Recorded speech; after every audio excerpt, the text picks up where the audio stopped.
せーのでもそんなんじゃダメもうそんなんじゃほら心は進化するよもっともっと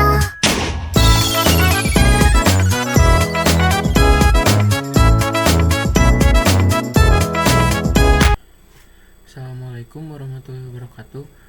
Pada video kali ini saya akan menjelaskan tentang networking model. Apa sih networking model itu? Networking model adalah sebuah model atau konsep dalam jaringan yang digunakan sebagai standar dalam proses komunikasi data dalam perangkat jaringan. Networking model ini juga memberikan panduan bagaimana data dikirim dan diterima lalu diproses dalam sebuah jaringan. Ini ada definisi dari networking model. Sebelum adanya networking model standar, setiap vendor jaringan membuat modelnya sendiri-sendiri. Nah, contohnya IBM dengan SNA-nya atau sistem network arsitektur, Apple dengan AppleTalk, dan DEC dengan DECnet-nya. Akibatnya perangkat dari vendor yang berbeda, misal komputer IBM mau terhubung ke printer Apple itu sulit atau bahkan tidak bisa saling berkomunikasi sama sekali. Oleh karena itu pada tahun 1984 ISO atau International Organization for Standardization menciptakan sebuah standar minimum yang disebut OSI atau Open System Interconnection atau lebih dikenal dengan OSI 7 layer. Juga networking model ini dibagi menjadi dua, yaitu TCP/IP dan OSI. Nah, ini perbandingan sebelum dan sesudah adanya standar komunikasi dalam sebuah jaringan. Nah, sebelumnya itu berada di chaos networking. Kita bisa lihat di sini sangat acak-acakan dan bertabrakan. Nah, ini sesudahnya sudah rapi dan tidak acak-acakan lagi. Ini ada pengenalan dari OSI model. Apa itu OSI model?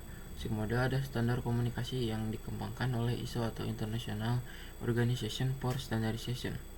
Ini ada tujuannya untuk menghubungkan sistem yang berbeda-beda, seperti berbeda vendor, berbeda perangkat keras, dan berbeda sistem operasi, agar bisa saling berkomunikasi dalam satu jaringan. Ini caranya. Proses komunikasi yang kompleks dipecah menjadi 7 lapisan atau 7 layer yang lebih sederhana. Ketujuh lapisan tersebut disusun secara berurutan, mulai dari lapisan paling bawah yaitu layer 1 atau layernya layer fisik yang berdasarkan dengan kabel, sinyal listrik, dan konektor. Nah, sampai pada lapisan paling atas itu layer ke-7 atau layer aplikasi, berurusan dengan perangkat lunak yang langsung bisa digunakan seperti browser, email, dan atau aplikasi chat. Nah, ini ada pengenalan TCP/IP. TCP/IP lahir dari US Department of Defense atau DoD, bukan dari ISO seperti OSI. Bedanya, OSI punya 7 lapisan dan cocok untuk belajar, sementara TCP/IP itu cuma punya 4 dan 5 lapisan, 4 layer dan 5 layer, karena menggabungkan beberapa lapisan OSI menjadi satu, makanya lebih praktis dan dipakai sebagai fondasi internet sesungguhnya. Nama TCP/IP berasal dari dua protokol utama, yaitu TCP yang mengatur pengiriman dan penyusunan ulang data, dan IP yaitu pengurus alamat dan rute perjalanan data. Ini ada kerja dari TCP/IP. Nah, pertama, data akan dipecah menjadi paket-paket kecil. Kedua, paket dikirim melalui router, sekaligus router menentukan jalur tercepat untuk setiap paket. Setelah sampai di tujuan, paket-paket disusun ulang menjadi file utuh seperti semula. Semua proses ini cuma butuh hitungan milidetik ya, jadi cepat. Sini ada perbedaan TCP/IP dan OSI. Nah, ini hybrid itu TCP/IP tapi yang 5 layer ya. Kita bisa lihat di sini. Di bagian OSI, application, presentation, dan session itu terpisah ya. Tapi di bagian TCP/IP itu menjadi satu kesatuan, yaitu application. Di sini transport tetap transport, network tetap network, dan tapi data link dan physical di TCP/IP yang 4 layer itu menjadi network access, tetapi yang di 5 layer itu tetap data link dan physical. Nah, ini adalah struktur dari TCP/IP. Kita menggunakan TCP/IP yang 5 layer ya, yang ini. Nah, pertama itu ada application layer, fungsinya untuk menghubungkan aplikasi seperti browser, email, dan lain-lain dengan jaringan lapisan ini yang memungkinkan kita ini bisa browsing ya, kirim email, upload file, dan lain-lain. Nah, di sini ada contoh protokolnya: HTTP, HTTPS, FTP, dan SMTP. Sini ada contoh dari application layer ya.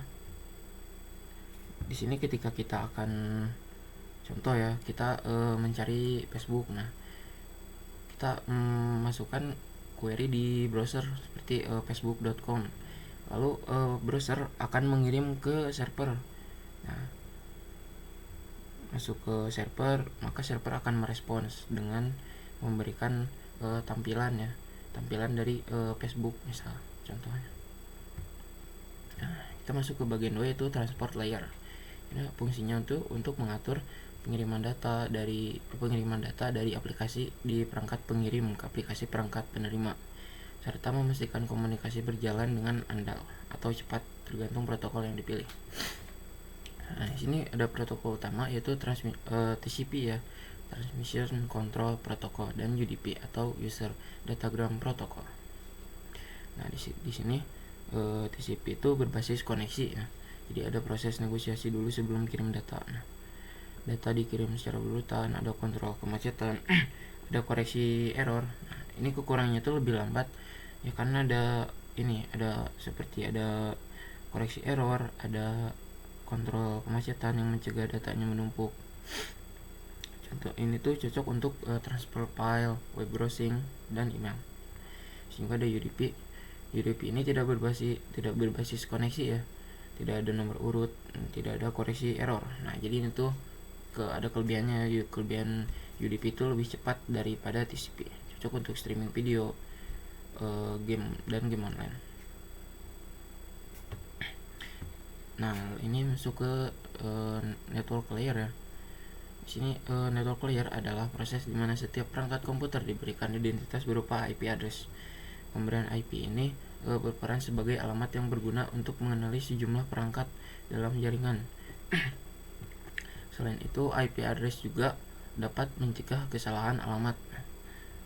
Ketika proses pengiriman mencegah kesalahan alamat ketika proses pengiriman paket ya. Nah, di network layer hanya terdapat satu protokol yaitu IP.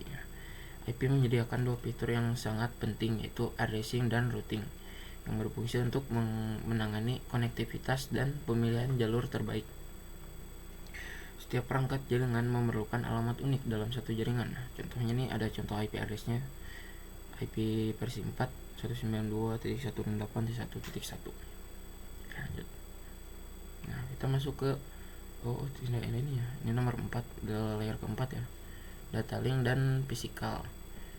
Data link layer nih.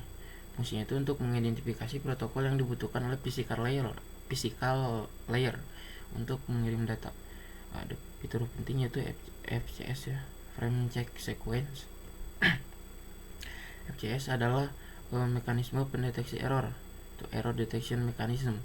Fungsinya hanya mendeteksi apakah ada error atau tidak. Tanpa ada proses perbaikan atau pengiriman ulang atau no recovery, alamat yang digunakan itu MAC address atau media access control. Nah, ini ada physical layer, fungsinya mengidentifikasi aspek fisik dari jaringan seperti jenis kabel, konektor, sinyal listrik, dan media apa yang digunakan untuk menghubungkan antar perangkat. Nah, ini layer kelima dan keenam, encapsulation dan decapsulation. Encapsulation itu di komputer pengirimnya ya, namanya encapsulation di komputer pengirim. Proses pemecahan data paket data menjadi potongan-potongan kecil, di mana setiap potongan diberi nama berbeda sesuai dengan masing-masing layer. Setelah dipecah, dilakukan juga proses pembungkusan data dengan menambahkan informasi header ya di setiap layer. Proses inilah yang disebut encapsulation. Tujuannya agar data siap dikirim melalui jaringan. Nah, ini decapsulation dari komputer penerima. Ini adalah proses kebalikannya. Setelah menerima paket dari pengirim, komputer penerima akan membuka bungkusan lapis demi lapis setiap layer.